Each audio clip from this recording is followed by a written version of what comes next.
Gracias por la invitación. Bueno, último día que estuviste acá fue al día siguiente de las elecciones generales, ¿no? De la segunda vuelta. La segunda vuelta. Sí, de la segunda vuelta, ya. ¿No vino balotaje? ¿No vino ¿De la segunda vuelta? Sí, segunda vuelta. Ah, ¿qué? Perdón. ¿La segunda vuelta? No dije nada. Segunda vuelta, balotaje. Entendí primera vuelta. Perdón. Ya, presidente Javier Milei, el lunes siguiente a la elección estuviste. Contame de ese lunes a hoy ya, Milei presidente en ejercicio. Yo me imagino un tablero de comando. Yo lo tengo en mi cabeza para seguir la presidencia de Milei. Si yo fuese Milei lo tendría también. Donde él tiene que ir mirando, y creo que nosotros vamos observando cómo van evolucionando 4 o 5 variables. Yo te la definiría así: el palacio, la calle, la economía, el Congreso, la justicia. El palacio me refiero a cómo rinde su equipo, sí, que no es poco. En el caso de un gobierno formado por un outsider como es Milei, es el primer outsider que tenemos en la política argentina en la historia que llega a ser presidente. No es ni bueno ni malo, es lo que es. Es el primer presidente economista, ¿no? Además. Sí. Es el primer presidente economista. Pero bueno, está armando sus equipos con distintas personas que provienen, algunas de su espacio político, pero que tienen poca trayectoria en el Estado, otros que tienen más experiencia, como su ministro del Interior. Entonces, bueno, el funcionamiento de ese equipo es importante ver cómo se mueve. La calle son 2 dimensiones. Una, la conflictividad social, que en la Argentina es un país que es relevante lo que pasa en la calle, y otra es lo que le pasa a él con la opinión pública, es decir, hasta dónde no hay plata, no vamos a hacer un ajuste, sigue concitando apoyo de la población, porque eso no es un cheque blanco para toda la vida. Después, la economía. ¿Cuándo empiezan los resultados? Él ya nos anticipó. Él ya anticipó que va a haber un muy mal comienzo en términos de, seguramente vamos a tener aumento de precios, vamos a tener recesión. Después habló entre 18 y 24 meses o 20 meses como para poder sanear. Por eso, hay que ver cómo funciona eso, si vienen antes los resultados, si vienen después. Y después, la justicia, porque en la Argentina vos sabés que podés dar un aumento de tarifa y te aparece un juez en Salta que te puede trabar todo y hacer un embrollo. Entonces, ver cómo se relaciona ese poder con el Poder Ejecutivo. Y la que yo creo que es la pata que tiene hoy, al arranque, aristas más complejas, que es la relación con el Congreso y hasta dónde el Congreso va a apoyar su programa de reformas. Tenemos que ir viendo cómo se mueve el semáforo en relación a eso. ¿Qué veo yo en términos de la evolución de él? Ves un candidato presidencial muy duro, con un discurso casi virulento por momentos, con propuestas muy disruptivas y muy radicalizadas, cuya línea argumental era: hay que ajustar el peso del Estado sobre la economía para que eso permita emerger una economía más libre, y una economía más libre nos lleva a una mejor situación como país. Ese núcleo central discursivo se mantiene. Las herramientas para llegar a ese núcleo, creo que algunas se han dejado de lado por disruptivas. Voy a dar 2 ejemplos: dolarización y eliminación del Banco Central, por lo menos de entrada. Yo te diría que para mí no hay que descartarlo, pero sí de entrada. Por lo menos de entrada. Yo creo que son 2 puntos donde Milei no va a ceder, y lo dijo muchas veces. Lo que pasa es que tal vez pasen de acá a 1 año y medio. Por eso, por lo menos de entrada, pareciera ser que ha agarrado un camino, podríamos llamarlo más pragmático, de un presidente que dice: no me gusta el comunismo, pero no tengo problema relacionarme con China, porque los intereses argentinos... Milei nunca dijo que iba a dolarizar el primer día. Nunca. No, pero por eso, digo, a lo que voy, lo que quiero apuntar es: no importa el objetivo, él lo sigue manteniendo, porque el núcleo de su discurso de ayer de Asunción sigue siendo ese, pero está dispuesto a tomar caminos más pragmáticos. A ver, él reconoce, por ejemplo, vamos a dar un ejemplo, él reconoce que pertenece a una familia ideológica a nivel internacional, y vienen referentes de Vox en España, el partido Bolsonaro en Brasil, pero al mismo tiempo en la campaña electoral él por ahí te planteaba que no iba a tener relaciones con Brasil y que solamente eso iba a estar limitado a lo privado, y ahora estuvo el canciller de Brasil y lo dejó a Daniel Scioli como embajador. O sea, quiere decir que él va a privilegiar los intereses del país al mismo tiempo que él puede mantener su familia de afinidades ideológicas, que es el mix ideal, ¿no? Es decir, que un presidente abandone un poquito sus convicciones ideológicas en función de los intereses del país al que representa. Todo eso, en pos de ese mix ideal, que entiendo sería algo positivo y favorable, la gente se va a enojar tal vez si Milei no cumple exactamente todo lo que dijo o todo lo que planteó, o tal vez le puede llegar a hacer un poco más de ruido el tema casta, se incorpora a alguien de la política o de la vieja política. ¿Cómo analizás esa relación, ese feeling? Milei tiene que ser muy austero, tiene que dar signos de austeridad, ¿no? Es como cuando vos vas a tu familia, te sentás con tus hijos y tenemos que ahorrar para ir de vacaciones. Si tus hijos te ven que comprar champán francés todos los días, que comer, te dicen, papá, no es que había que ahorrar para ir de vacaciones. Bueno, todo es parecido. Es que... La primer señal en términos de ajuste del Estado, cantidad de ministerios, es decir, yo sé, y estoy convencido porque conozco el presupuesto, cómo funciona, que el ajuste de la casta no compensa los 5 puntos del PBI que tiene. Pero son señales. Si vos le pedís a la gente que ajuste 5 puntos del PBI y vos seguís de fiesta, la gente te va a decir. Entonces, desde ese punto de vista tiene que haber señales en los dos sentidos, ¿no? Vos decías, vamos a ver hasta cuándo vos le decís a la gente que hay que ajustar y te aplauden. Bueno, para mí está ligado directamente con las señales que des. Está ligado con eso. Completo. Es un requisito. No, como se nos enseñaban en la universidad, no es condición suficiente. Con eso solo no te alcanza, pero es condición necesaria. Si la gente no ve eso, no te puede de ninguna manera acompañar. ¿Qué tiene él a favor? Tiene un contexto más favorable a las ideas que él se supone, porque yo no lo conozco toda la vida, pero por lo que uno puede ver, él ha abrazado toda la vida, ¿no? Además, las ideas de la libertad, las ideas... Todo lo que dijo en campaña, que me parece que eso es lo importante. Está cumpliéndolo.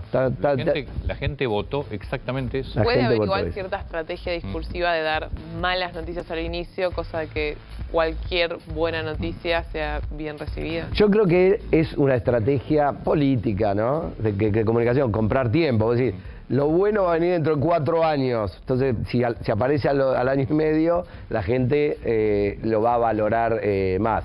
Yo, de todas maneras, creo que el apoyo tiene un gradiente, Antonio, y hay que estar atento a eso. Es decir, hay un núcleo duro, que es el que lo votó a él, no se movió, ¿te acordás? En la PASO 30%, en la General 30%. Ese núcleo duro está dispuesto a acompañarlo a él a todo o nada atravesando el desierto. Ajuste de gasto público, caída de los salarios, aumento de tarifas, quita de subsidios al transporte. Ese núcleo duro creo que lo abraza a Milei porque está convencido del proyecto de país que Milei... Después, entre el 30 y el 57, como le pasa a todo gobierno, hay una parte que lo apoya más y una parte que lo apoya menos. Ahí hay un juego que es difícil de establecer entre el tiempo, cuándo aparecen los resultados, el contexto que le toca a la Argentina. Entonces, hay un montón de elementos que hacen a cómo te va en el gobierno, que tampoco todos dependen del presidente. No, pero igual, yo ayer lo que vi fueron muchas señales. Por ejemplo, desde ya hablarle a la gente en el Congreso y no en la Asamblea Legislativa es claramente una señal. Él se refirió muchas veces a contrato social, a lo que la gente eligió. Es decir, me parece que hay también un remarcar permanentemente, y eso creo que es para el Congreso, miren que yo estoy acá porque me votó la gente. Y, por ejemplo, yo se lo marcaba también a Bernardo hace un rato, cuando él se refiere, quien corta no cobra, no se refiere, después se refiere a... porque el que corta no puede recibir la ayuda, no habló de ayuda estatal, habló de ayuda de la sociedad, que también está bueno como mensaje. Porque hay que entender que todo lo que se da en planes es dinero nuestro, no está saliendo de los bolsillos de los políticos. Entonces, me parece que hay también mucho mensaje de cambio cultural, ¿eh?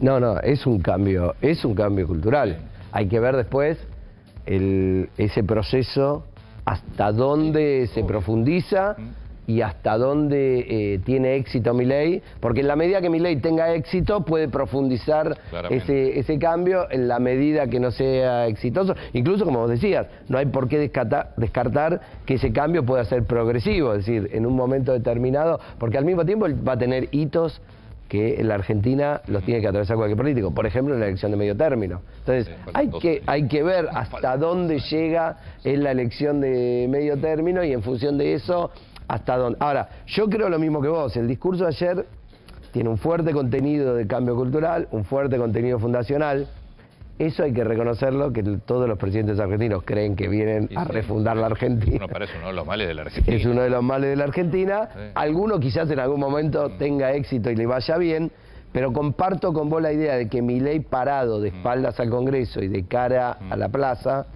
está tratando de apalancarse en la cual él considera que es su principal fortaleza. Milei, ayer me decía un politólogo bastante reconocido algo que yo no lo había reflexionado de esta manera, pero creo que es así.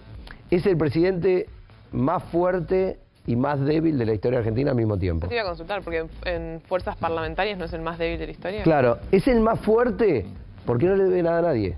No le debe nada a nadie. A ver, vamos a ver, por ejemplo, Alberto Fernández le debía la presidencia a Cristina Kirchner, al peronismo. Todavía se la debe. Todavía se la debe. Y Cristina se lo hace sentir en cada momento. Sí. Mauricio Macri le debía parte de su presidencia a la coalición de la que él formaba parte, a Juntos por el Cambio. No podía hacer lo que quería. El peronismo es un condicionante para los Kirchner, aunque los Kirchner lo hayan llevado con mano de hierro. Vos tenés una estructura política con la cual tenés que negociar todo el tiempo.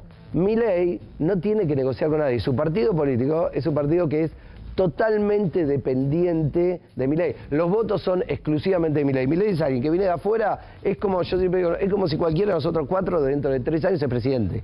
No está inserto en ninguna estructura que le dice, mirá que yo te movilicé el día de la votación y sos presidente gracias a mí.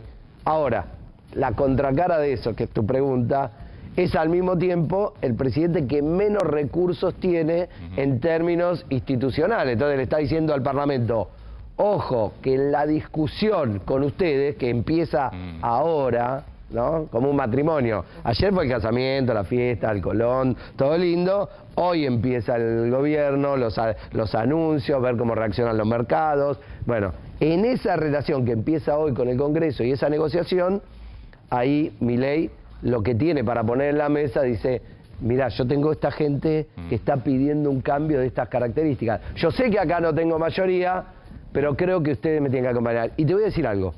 Yo creo que por 2 razones, materiales y simbólicas, va a tener un poco más de apoyo en el Congreso del que suponemos.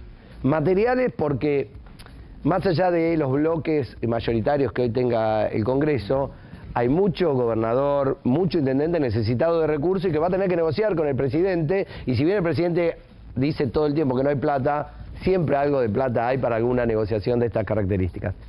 Y simbólicamente, porque lo que Milei denomina la casta, que en realidad es la política, el establishment tradicional político argentino, no crean que no toma cuenta y que en las conversaciones fuera de cámara nos dice qué nos pasó para que venga alguien de afuera y se quede con el premio mayor. Entonces, esa gente va a empezar a sintonizar, ver los cambios, ver hasta dónde la sociedad lo acompaña. A ver, pensemos en la cabeza de un peronista promedio que piensa que lo más importante es proteger a los sectores de menos recursos a través de la intervención del Estado y que de repente ve en la plaza gente que tradicionalmente los ha votado a ellos y que se pone una remera que dice no hay plata. Algo, a ver, un impacto tiene. Entonces va a estar mirando todo este proceso con mucha atención, porque si hay algo que ningún político quiere es quedarse afuera de la vuelta al mundo.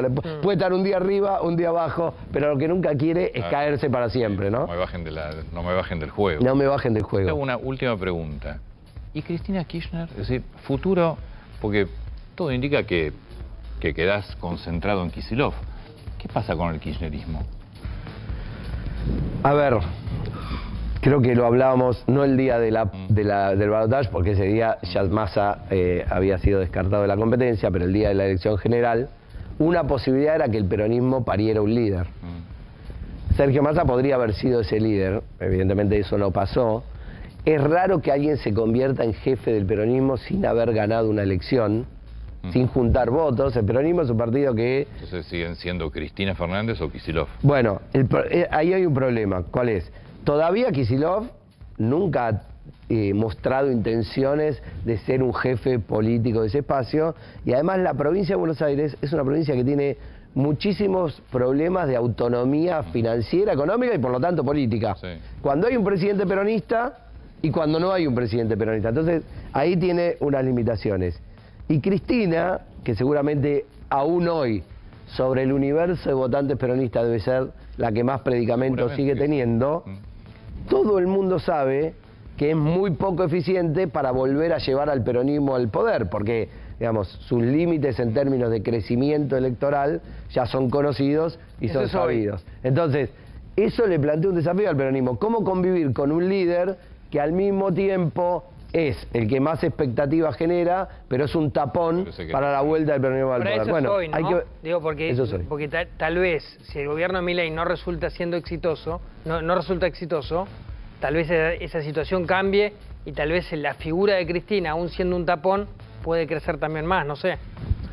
Todo puede pasar, en política es el arte de lo posible, pero yo te planteo la siguiente pregunta. Pero a mí me sorprende es, aún haciendo generando un destrozo en la Argentina como la que generó este gobierno que pasó. Es que mi respuesta no va a ser que sí, mi respuesta va a ser que no. ¿Y por qué va a ser que no? Si en el 2019, que las condiciones para Cristina eran mucho mejor que las de hoy, Cristina no pudo construir una candidatura propia. A ver, no vamos a creer, y esto es válido para todos, Milei, Cristina, Macri, que son generosos y le dejan el lugar a otro. Eso no pasa nunca. Entonces, Cristina le tuvo que dejar el lugar a Alberto Fernández porque ella no podía traspasar los umbrales necesarios para poder llegar a la presidencia. Yo me imagino, haciendo cuentas, que hoy las posibilidades son mucho menores. Entonces, el peronismo necesita ir hacia una discusión, hacia una actualización también doctrinaria, porque evidentemente la fórmula con la cual se instaló en el poder en el año 2003 se ha agotado, no funciona más, no pudo hacer otra cosa, estuvo parado durante 4 años sin poder ofrecerle a la sociedad una solución al principal problema que la sociedad le expresaba en todos lados, que es el problema de la inflación. No pudo hacer nada, nunca pudo tener un programa antiinflacionario. Es como si vos tenés fiebre y hay de una crema para la mano, nunca pudo resolver. Es un programa inflacionario. Por eso nunca pudo resolver el principal problema que la sociedad le demandaba. Entonces, requiere toda una discusión hacia el interior de ese espacio político que yo no sé si la presencia de Cristina puede facilitar o puede obstruir.